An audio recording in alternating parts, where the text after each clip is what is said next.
Disease. Over caution. Some people never will have much. They're too cautious. Now, you can also be too reckless, but you can also be too cautious. This is called the timid approach to life. And my caution was always the risk. Risk used to drive me right up the wall. I used to say, what if this happens? It's called the language of the poor.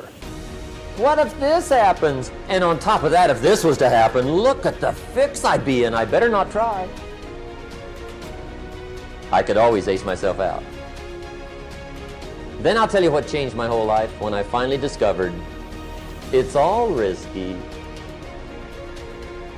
The minute you were born, it got risky. If you think trying is risky, wait till they hand you the bill for not trying. If you think investing is risky, wait till you get the tab for not investing. See, it's all risky. Getting married is risky. Having children is risky. Going into business is risky. Investing your money is risky. It's all risky. I'll tell you how risky life is. You're not going to get out alive. That's risky. The Englishman says, well, if that's the way it's going to work out, let's give it a go. Right, that's what it's for. Give it a go. Somebody says, yeah, but I'm looking for safety and security. Fine, then huddle in a corner. We'll cover you with a sheet, bring you 3 meals a day. And we'll protect you, feed you, look after you, care for you. We won't let anything happen to you, and you'll probably live to be 100. The guy said, well, yeah, I'd live to be 100. But what a way to live. Right. What a way to live, safe and secure. Don't ask for security. Ask for adventure. Better to live 30 years full of adventure than 100 years safe in the corner. And see, it's not important how long you live. What's important is how you live. I found that nothing in life is worthwhile unless you take risks.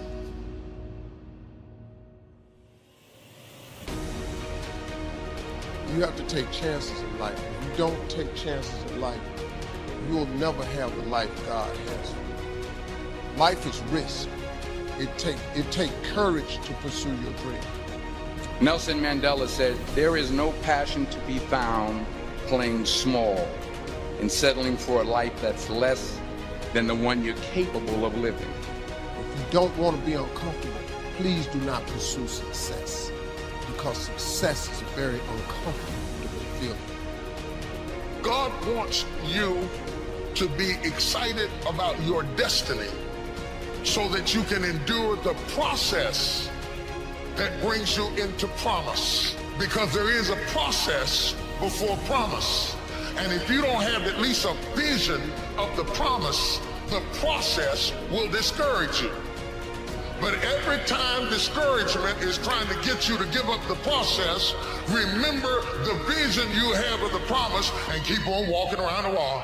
Keep on walking around. I'm tired, Lord, but I'm going to walk around this wall. I'm frustrated, Lord, but I'm going to walk around this wall. I'm lonely, Lord, but I'm going to walk around this wall. Thought I'd be married by now, but I'm going to walk around this wall. Credit's all jacked, Lord, but I'm going to walk around this wall.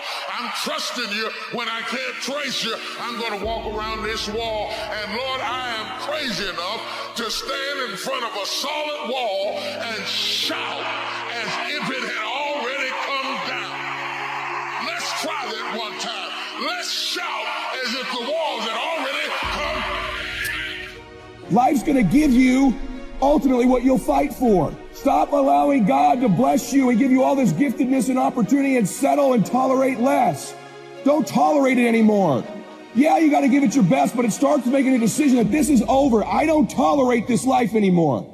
Pretty good's not good enough for my family. Pretty good's not good enough for my grandmother. Pretty good's not good enough for my grandpa, my parents, my future children. Pretty good ain't going to get it done for this family. Some of you have money. Some of you have patience. Some of you have kindness. Some of you have love. Some of you have the gift of long suffering. Whatever it is, whatever your gift is, what are you going to do with what you have? At one point in time, you got to take a chance on you. A wise man once told me, you got to be willing to do the things today that others won't do in order to have things tomorrow others won't have. I'll tell you this, you can't make excuses and money at the same time. Stop making excuses, start doing what you got to do to make it happen. When you're sitting at your cubicle, when you're lining up for class, getting ready to go through the school day, or whether you're getting ready to take those kids out and get them going for their day as well. One thing I want you to make sure you remember is don't quit. No matter how it goes for the day, no matter what you go through, make sure you don't quit. Because every day, when things go wrong, as they sometimes will, when the road that you treasure seems all uphill, when cares are pressing you down a bit, rest if you must, but don't you quit. Life is queer with its twists and turns, as every one of us sometimes learns. Many a failure would turn about, though he might have won had he stuck it out. So don't give up, though the pace seems slow. You might succeed with just another blow. Success is being turned inside out, the silver tips of the cloud of doubt. You never know how close you are. You might be near, but you seem so far. So stick to the fight when your heart is hit. It's when things go wrong, you must not quit. Are you really being effective, or is your life cluttered with all kinds of stuff that demands you and drains you and taxes you and stops you from being your highest and best self? And are you substituting busyness and all the chaos that goes along with busyness from being effective? 80% of the things we do are busy things that we do in an area that is not effective, that the average person only spends 20% of their time doing the thing that they are really gifted at, created at, excited to do, and the rest of it is all the dismal, dumb stuff that we all have to do in order to survive. Just crazy stuff that we're doing. Wonder what would happen if we would go from doing 80% of things that are busy but not effective, and 20% of the things that are really effective, if we would switch those numbers around and only give 20% of our time to the things that we have to do and 80% of our time to the thing that we were created to do. Make your move before you're ready. We're instructed in life to walk by faith and not by sight. See, you want to become a risk taker. You want to raise the bar on yourself. Most people won't do that. See, most people engage in low life living, low risk living. If you're not willing to risk, you cannot grow. And if you cannot grow, you cannot become your best. And if you cannot become your best, you can't be happy. And if you can't be happy, then what else is there? Don't allow fear, failure, and the allure, the attractiveness of playing it safe in life to draw you in. You can't get out of life alive. You got to die to leave here. You were meant to be creative. It takes time to be creative. We do everything except the most important thing is to value our time. If you had time, you would be creative. But in the absence of time and with busyness and clutter and the phone ring, beep, beep, beep. Y'all got music playing on your phone, all kinds of stuff. And no matter what kind of song you put on it, after a while you hate to hear it, because every time you hear that sound, you know it's somebody else wanting something else from you that's taking you away from what you are gifted and created to do. Risk used to drive me right up the wall. I used to say, what if this happens? It's called the language of the poor. And I'll tell you what changed my whole life when I finally discovered it's all risky. The minute you were born, it got risky. If you think trying is risky, wait till they hand you the bill for not trying. If you think investing is risky, wait till you get the tab for not investing. See, it's all risky. Getting married is risky. Having children is risky. Investing your money is risky. It's all risky. I'll tell you how risky life is. You're not going to get out alive. The Englishman says, well, if that's the way it's going to work out, let's give it a go. Right, that's what it's for. Give it a go. Better to live 30 years full of adventure than 100 years safe in the corner. If you're going to be a risk taker, this is so important that you get, I don't care how old you are or how young you are, catch this right now. If you're going to be a risk taker, learn right now how to fail forward. It's just simple. I can't tell you how many people I meet and I encounter who live life with this fear of failure. You know what I've learned? I've learned that failing's not that bad. In fact, I've discovered that if I'm not failing, I'm probably not succeeding. Because as I look back at my life, every bit of success, any victory I've ever seen is always laid upon mounds and mounds of failures before it. But if you don't ever put yourself out there to fail, then you're never actually going to get out there to succeed.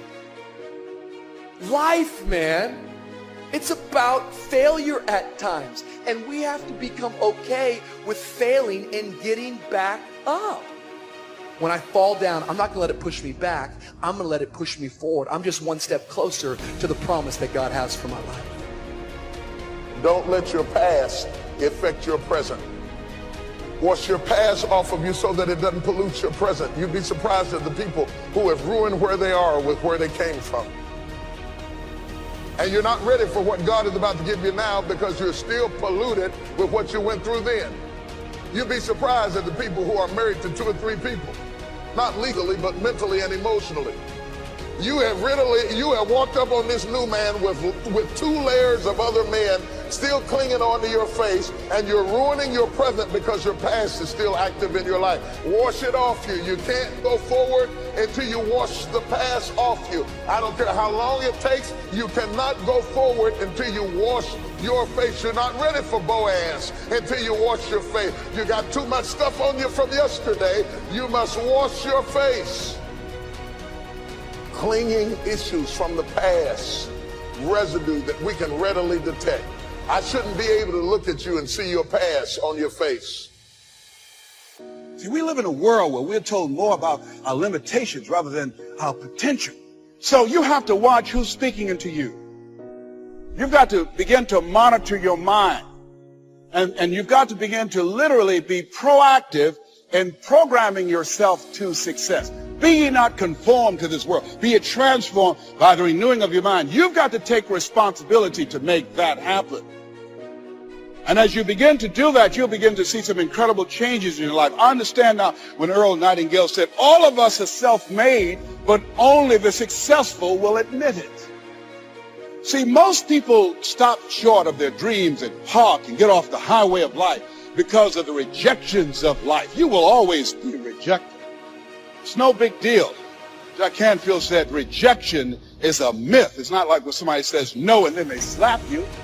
No, it's just, to me, make no your vitamin. Get excited about the no. Why? Because every time someone says no, that brings you another step to a yes. You're getting closer.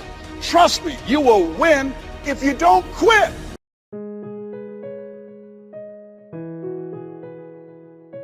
The one way to coach your mind from depression is with gratitude. Every time I feel myself not starting to feel some kind of way, just take a paper and pencil out. Just start writing down everything you have to be grateful for. Whatever it is.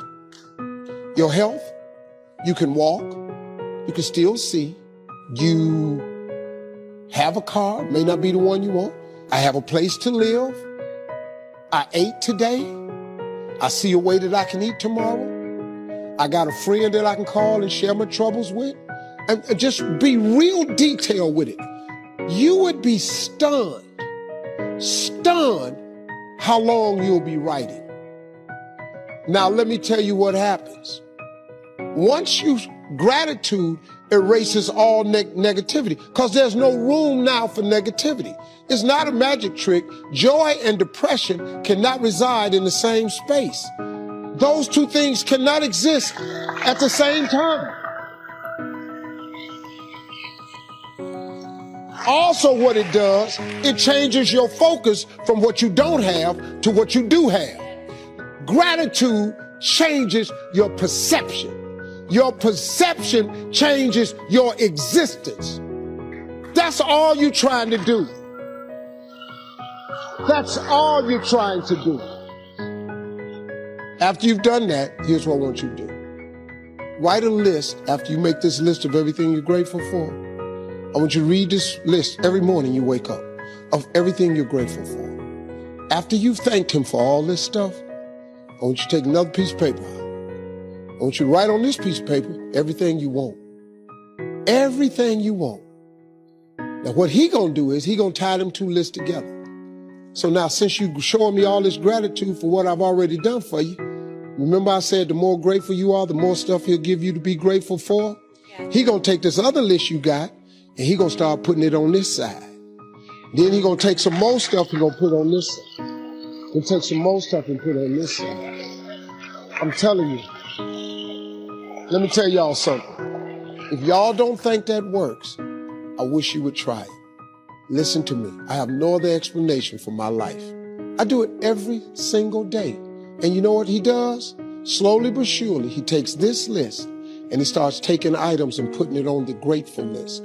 He has done it for me like that for years and years and years. He did it for me without education. He did it for me when I lost my mom and daddy, my brother, my best friend. He did it for me when they canceled my TV shows.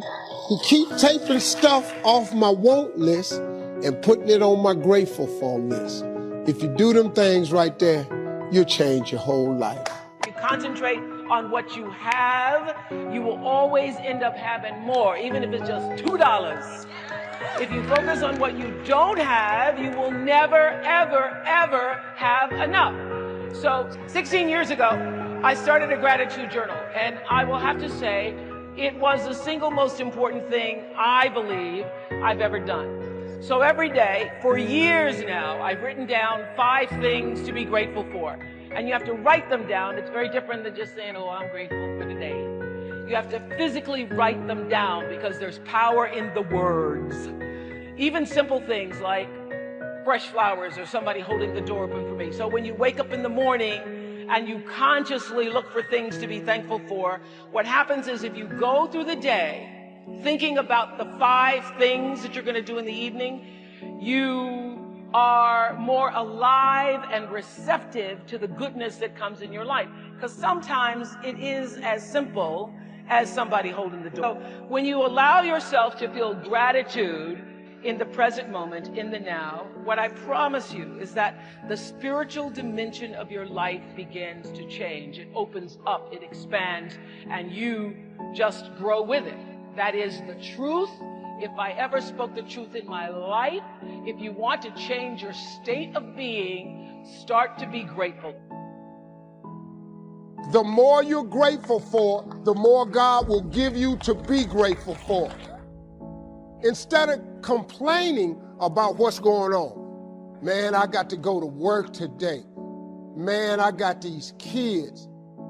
Remember when you wanted a job? Remember when you wanted a baby? You know what I learned?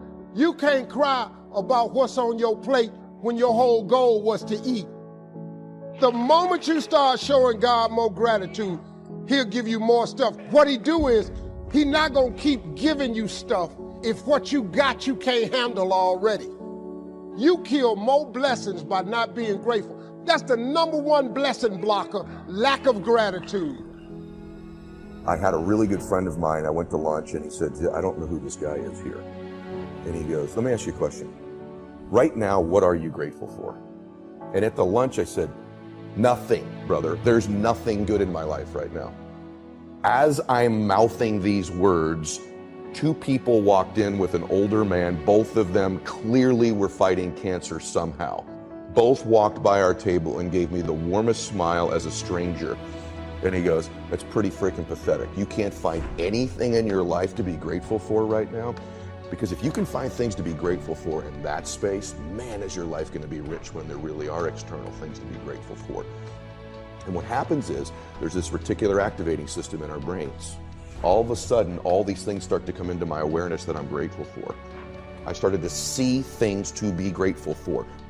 Choose to be happy in spite of life's challenges. Life changes every day. Sometimes things will be going your way. Sometimes it won't work so well. Sometimes you'll have your health, you're feeling good, and there's some things that can happen to you in life that can take all of that from you. Life always changes. But you can choose in the midst of all of this that's going on to be happy in spite of it. Viktor Frankl, he said the last of the human freedoms to choose one's attitude in any given set of circumstances, to choose one's own way. Douglas Matlock has a poem I love. He said, sure, this world is full of trouble. Lord, I've had enough and double reason for complaint. Rain and storm have come to fret me. Skies are often gray. But say, ain't it fine today? What's the use of always keeping thinking of the past? Each must have his tribulation, water with his wine. Trouble? I've had mine, but today is fine. It may rain again tomorrow. It may rain, but say, ain't it fine today? Ain't it fine today? Living in the moment, getting everything we can out of where we are in the moment where we are right now. The other thing is willingness to let people and things go, especially if they want to go. When they're no longer good for you, just let them go. Just to hold on tenaciously really doesn't make really good sense, all right? Next thing is face the truth about life and deal with it in order to have a fulfilling life, knowing that things are going to happen. Expect the unexpected.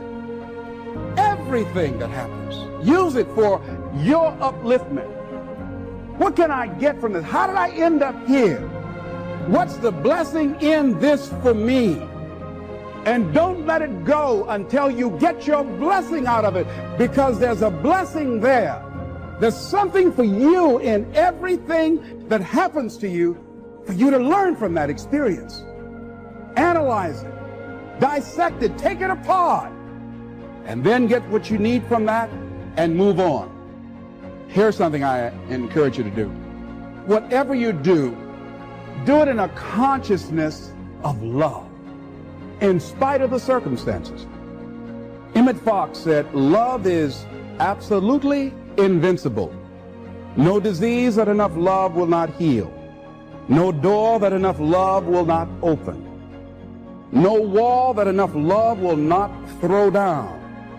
It makes no difference how deeply seated may be the trouble, how great the mistake, a sufficient realization of love will dissolve it all. And he ends it in a scripture that says, God is love, and he that dwelleth in love dwelleth in God. If whatever work you have to do it lovingly. Just decide to be more loving, more giving, more caring, more sensitive than you've ever been before. But what if you don't get it back? But don't count on it. Don't let someone else determine who you're going to be. Do it because that's who you are. Do it because it gives your life a sense of fulfillment and self-respect. Anybody can hate. Anybody can do that. Anybody can hold a grudge. But the real challenge about growth and moving into your greatness is about being who you are.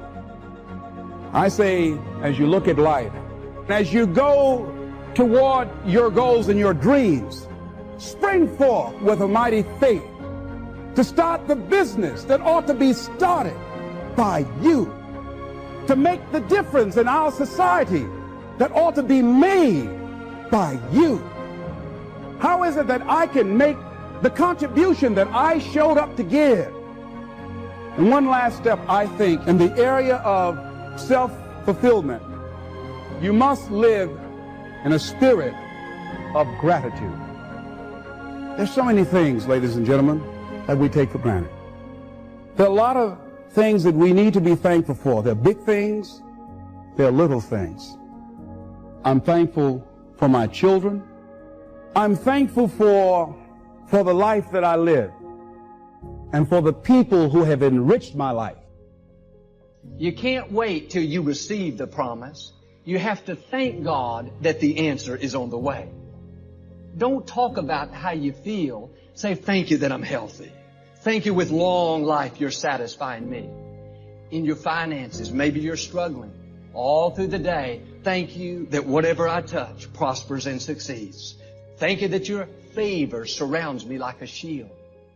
When you thank God in advance for the answer, that's what keeps you encouraged. You're not going to stay determined if you're talking about how bad it is. God, you said you wanted me to be blessed, but my business is so slow. No, switch over into praise. Business may be slow, Lord, I want to thank you that you prosper me even in a desert. Praise makes you strong.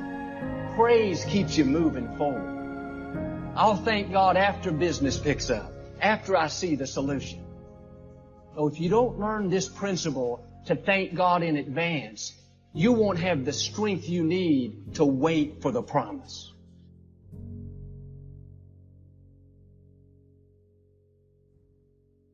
Hi, welcome back to Mind Control. I was 27 years old, October 8th, 1985, in Larity's Comedy Club. Walked in the comedy club, first time in my life, won amateur night, $50. Drove 40 minutes home, cried all the way home. This girl I rode with, she said, "Why you crying? It ain't but $50. You don't even understand. I'm born." She said, "What you mean you born?" I said, I know what I'm gonna do the rest of my life. She said, "You ain't winning but $50. I said, "No, I've been praying my whole life, God, what is it? My life gotta be more than this." I won that comedy competition. I went to work October 9th, the next morning, and quit my job. I'm gonna tell you something. That decision cost me everything I had. I lost everything. I lost my family. I lost friends. I lost everything. I became homeless. I lived in a car for 3 years. But I just saw this, I saw this vision. I just pursued it. I said, wow, that's it. You have to take chances in life. If you don't take chances in life, you'll never have the life God has for you. Life is about risk. If you play it safe in life, you ain't gonna have much of a life. If you play it safe, you won't have much of a life. Life is risk. It take courage to pursue your dream. I just did it. It cost me everything, but eventually, God is very good, man, when he sees you take a leap of faith. He supplies you everything you need. Now, it's gonna cost you something. But most people are not willing to pay what it costs to go after your dream, because you're gonna have to hurt a little bit. And most people don't like being uncomfortable. If you don't want to be uncomfortable, please do not pursue success, because success is a very uncomfortable feeling. And I just learned to be comfortable being uncomfortable. If you can get that in your head, this too shall pass. Every moment of everything you've ever gone through, God got you through. You didn't even realize it. He just got you through. You can't name one thing he didn't pull you through. Well, I lost my mother. I'm still grieving over that. I lost my mama 21 years ago. I still grieve over it, but I'm here. You know, I got through it. You're gonna get through it. But you gotta take chance in life, man. Can't play it safe, y'all. You gotta jump, you gotta go for it. Let's go.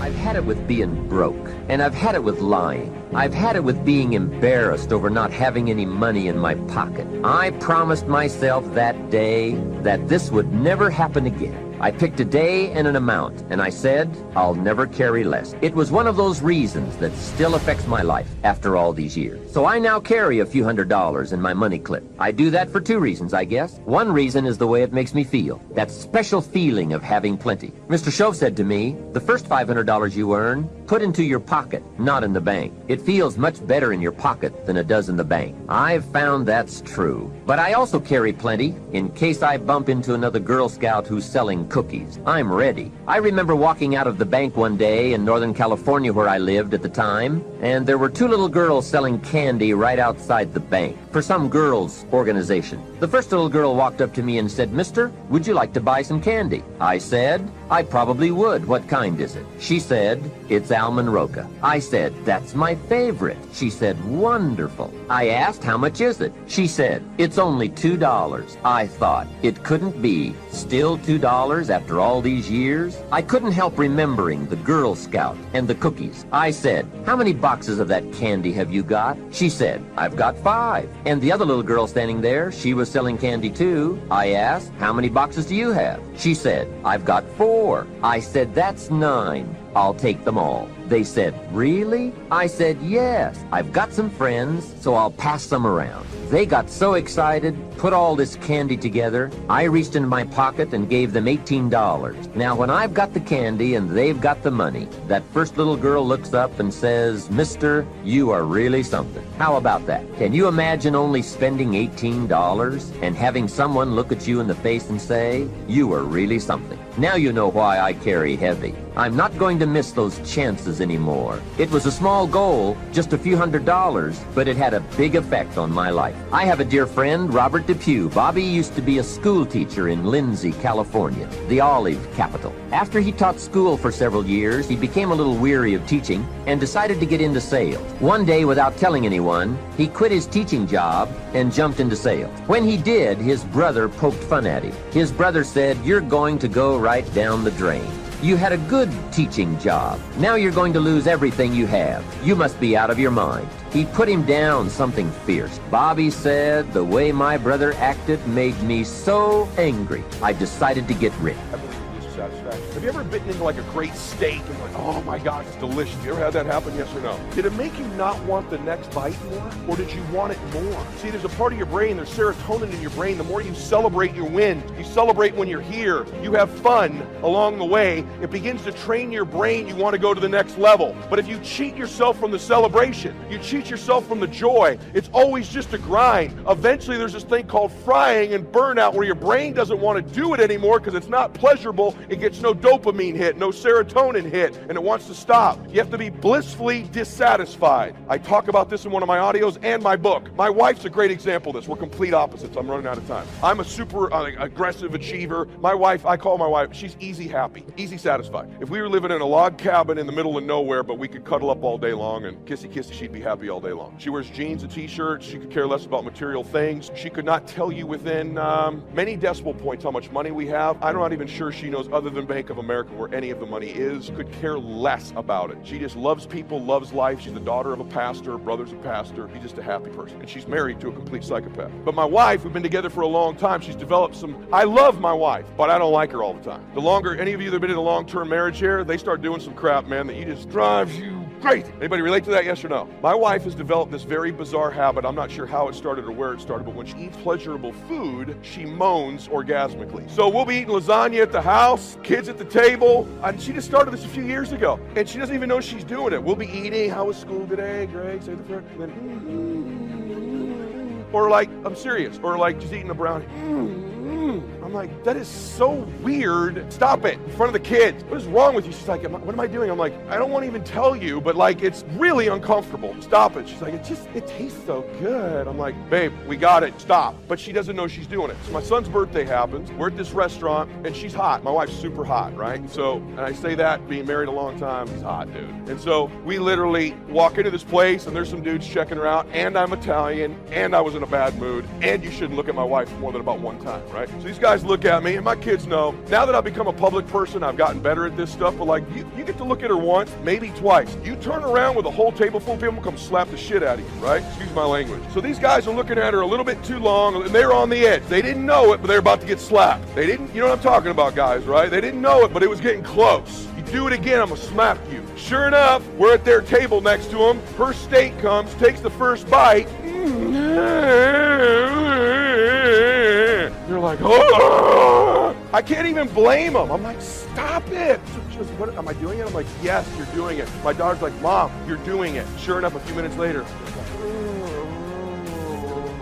I'm like, this is embarrassing as hell. I can't even go slap these guys. These dudes are literally losing their minds, right? So we leave the dinner, we get home, we're getting ready to do what married people do after a night out. She's in the bed, and I go, hey, you know what I'm gonna do? We'll go upstairs and grab a steak. And I'm throwing this thing in his bed with us, because I've never heard you make these kind of noises before. So we're throwing this steak in the mix, right? She's like, and she literally says to me, she goes, it's just so blissful. And I'm like, that's a training, because I'm dissatisfied and you're blissful. And I'm gonna tell you something, there's a lot of validity. You need to learn to be in bliss as you're dissatisfied. That bliss will cause you want to take next bite, next haul, next finance. At that same dinner, my daughter said to me, hey Dad, my daughter's pretty, like she's like me. My son's a sweetie like his mom. My daughter goes, hey Dad, what's up with the midlife crisis? She saw the video, I go, midlife crisis? What are you talking about? She goes, come on, social media, you're growing the beard out, the tight t-shirts, you're going through a midlife crisis. And I go, you know what, you're right, I am. Here's what you don't know. I was going through a young life crisis. When Daddy was 20 years old, I was going through a crisis to get to the next level at 21. I was going through a crisis when I was 28 to be better at 29. I was in a crisis when I was 35 to be a better version of me at 36. And guess what, boo? When daddy's 55, I'll be in another crisis before I get to 56. And that's a fact. Anybody that knows me, if you want to adopt one of my personality traits, I'm in a crisis to get to the next level. So what do you do when you're a doctor and you can't check in your own hospital? What do you do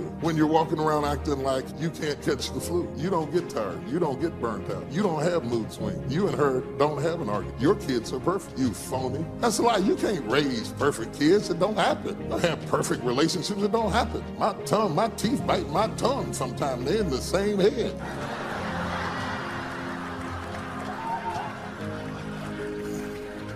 I mean, and there's no warning and nothing right in the middle of eating a hot dog. Just dang. Next time y'all gonna argue, would you send out a memo or something? Because y'all are supposed to be in agreement, bless God. We're supposed to be in agreement. We're supposed to touch and agree on this hot dog. And put all that to the side. That's the salad. Let me say something about something else. I'm almost finished.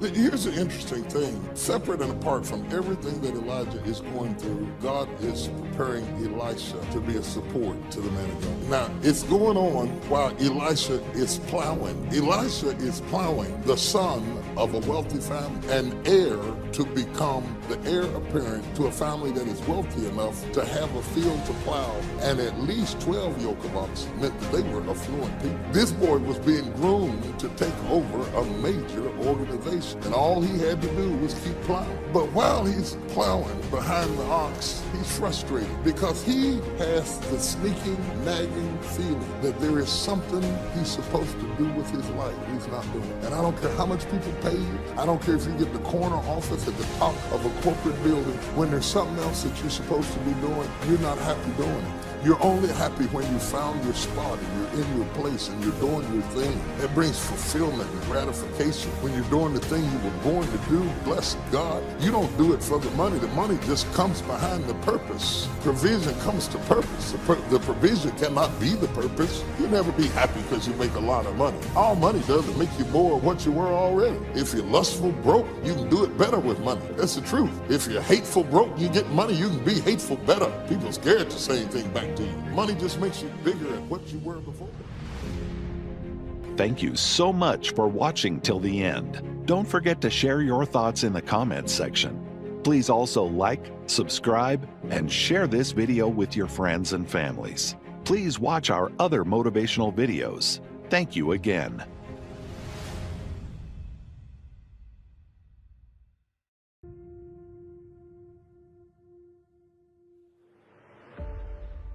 You're broke. And until you admit where you are and define where you are and quit playing it cool and try to fool everybody about where you are, you're going to keep losing. Now we're going to get real. If you're not at least at multiple seven figures in this world, you are still broke. Trust me. You need to be in a big damn hurry. Time is running out on you. There's 86,400 seconds in a day. The separator between me and you and people that win and lose is what we do with those seconds. And you're too slow. You're too cool. You're too casual. You think too much. You need to get in a hurry. The separator in this room, you're all learning the same things. The separator is going to be who takes massive action quickly. You stop playing around. I'm looking around this room. Not all of you are 19 years old. Time's running out on you. It's serious. You got a chance to change your damn life with what you're learning here. And not just your life, the lives of your children and grandchildren forever. The choices I made, the work I put in, the difference I've made, my great-great-grandchildren will know the difference. There'll be a portrait of my grandchildren, me and my wife. These are the people that changed our family tree forever. You need to stop letting the damn world push your family around. You get pushed around all the time. And just because you hang around other dudes like you who also get pushed around all the time, it's not normal and it's not okay, and you need to change it. You with me on that? So I didn't come here to entertain you today. I came here to set the stage. You need to quit playing around. The world is monkeying with your family, and you let them. You were 3, 4, 5, 6 years old. There was some point, sometime in your life, you knew you were special. You knew you were supposed to do something great with your life. You knew you were going to make a difference in the world. somewhere along the line, life started happening, a setback here, someone teased you at school, a divorce, you got into a career someone else picked for you, whatever it is, and you started to settle. You start to make excuses. You start hanging around people just like you, and they make it okay. You know, like when you go to your kids' plays at school, and there's 40 kids up there for the Christmas recital, who do you see? Who do you see? You don't see the other 39 kids. You're looking right at your kid, aren't you? Listen, your kids are doing the same as you. They're watching you. And they're going to get to an age where they figure out who you really are. You can be anybody you want to be. Really, Dad? Then how come you're not? You can accomplish anything in the world you want, sweetheart. Well, why haven't you, Mom? They're watching you. I don't deliver a normal message. I love you. I'm here to shake you up and get you to remember what I say today. Because this information goes nowhere if you don't separate yourself by leveraging the pain of where you are or the pleasure of where you're going, and you best get in a damn hurry. Because you only got 8 years of life, by the way, just so you know. You only live 8 years. Average person lives 78. You spend 28 of those years sleeping. You spend 10 and a half to 12 of them working. You spend another 3 or 4 shopping, chores, internet, traffic, added up, you get 8 years. And you're not a newborn, so you got less than that. You got to get in a hurry to make a difference in your life. Time is running out like that. We are living in a generation of the dumbing down of ideas because we have traded effectiveness for busyness. We are busier than any other generation we have seen in the last 300 to 400 years. We are just as busy as we can be, and we think because we're busy, we're effective. But I want you to challenge your schedule for a minute and ask yourself, are you really being effective, or is your life cluttered with all kinds of stuff that demands you and drains you and taxes you and stops you from being your highest and best self? And are you substituting busyness and all the chaos that goes along with busyness from being effective? Let me tell you, a bunch of scientists got together, they began to do some research, and they begin to determine that 80% of the things we do are busy things that we do in an area that is not effective. That the average person only spends 20% of their time doing the thing that they are really gifted at, created at, passionate about, excited to do, and the rest of it is all the dismal, dumb stuff that we all have to do in order to survive. Just crazy stuff that we're doing. Wonder what would happen if we would go from doing 80% of things that are busy but not effective and 20% of the things that are really effective if we would switch those numbers around and only give 20% of our time to the things that we have to do and 80% of our time to the thing that we were created to do. We take all kind of classes for money management. We know how to manage our money. We know how to repair our houses. We're working on our hair and our bodies and all of this kind of stuff. We do everything except the most important thing is to value our time. It takes time to be creative. You were meant to be creative. If you had time, you would be creative. This is a life class.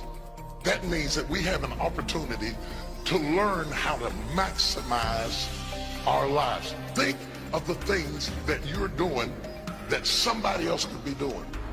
And think of yourself as a precious commodity that you are going to reserve your energy for your highest and best use. The first thing we teach people that understand their significance, if you are doing anything that somebody else in your life could do, you are not reserving yourself for your highest and best use.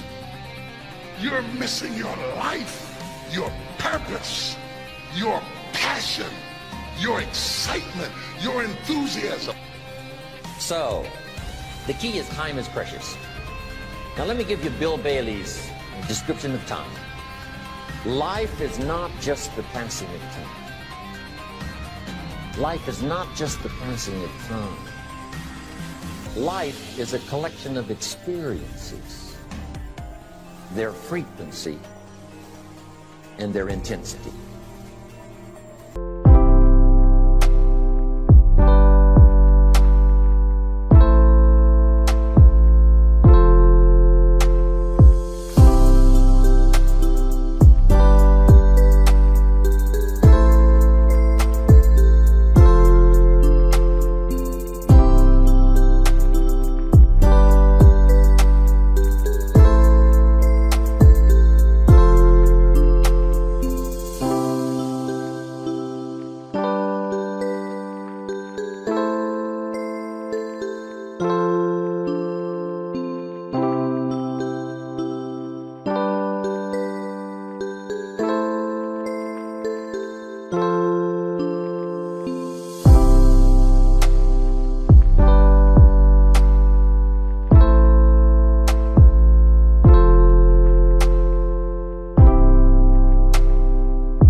Life is not just watching the clock tick away. Life is a collection of experiences, their intensity, their frequency. When my friend Mark died at age 44, someone says, that's young to die. But what if he lived 4 lifetimes in one? It might not be too young. Whatever the span of your life turns out to be, here's what you want to fill it up with: experiences and the intensity of those experiences. When should you start the day? As soon as you have it finished. Plan the day the best you can, leaving plenty of room for improvising and surprises and all the stuff that happens during the course of the day. But if you've planned a good, productive day, now you start that day, you can't believe how much more valuable your time is. Don't start the day until you have it finished.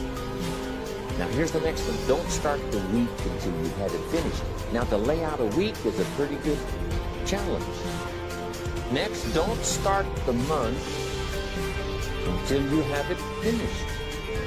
The places to go and the people to see, the productivity and the sales and the customers and the development and all the rest of what you want to accomplish during the course of 30 days. Don't start the month until it's finished. And then here's the big one. This is really challenging. Don't start the year until you have it finished. To the best of your ability. It can't be finished like minute by minute. Make sure that that's set and ready to go by the time January 1st rolls around. And it might get all upset. It might get torn up when you do a new one. You make so much progress the first 90 days that now you've multiplied it all by 2, by 3. Because that happened to me. I thought, wow, here's how, this is going to be a great year. By the time I'd finished the 3rd month, I'm rolling, I'm soaring. So many things are happening, I rebound.